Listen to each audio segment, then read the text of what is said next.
Chapter 53, May 20th, 2020, 2:30 p.m.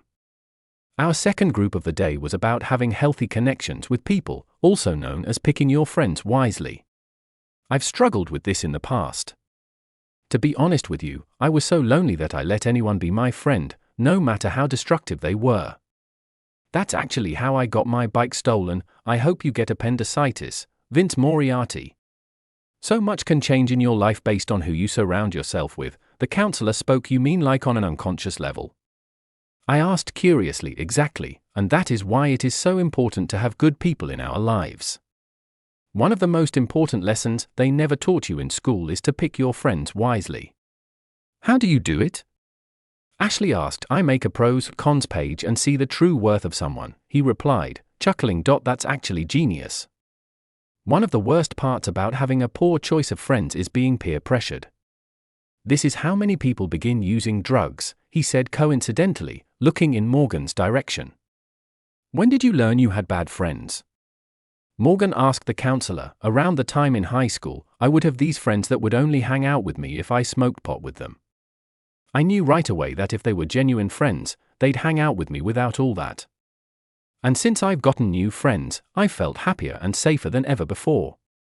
What do you mean by safer? I asked, confused.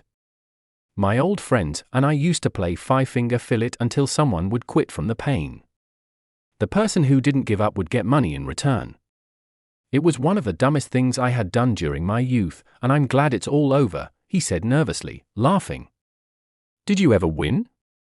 Madeline asked curiously. This is the reason I fell in love with you. I can't remember for the life of me. That was about 25 years ago. A lot of time has passed by since then, he replied, chuckling. Time is relative in my case. Could I tell you about my situation, counselor? Morgan asked, perking up. Sure, what is it? He asked, tilting his head to the side. So I'm addicted to cough syrup, and I got into it because of peer pressure from my friends. How do I leave them? He nearly pleaded. Be completely honest with them and tell them they're not right for you. It may hurt to hear, but it's better than being trapped in this cycle of addiction you mentioned. If you don't kill the cycle will kill you. You know what? You inspired me to do it. For once, I'll tell them exactly how I feel about them, he excitedly exclaimed, rubbing his hands together like a fly. I wish I could have seen the moment he talked to them. Remember, everyone struggles with something.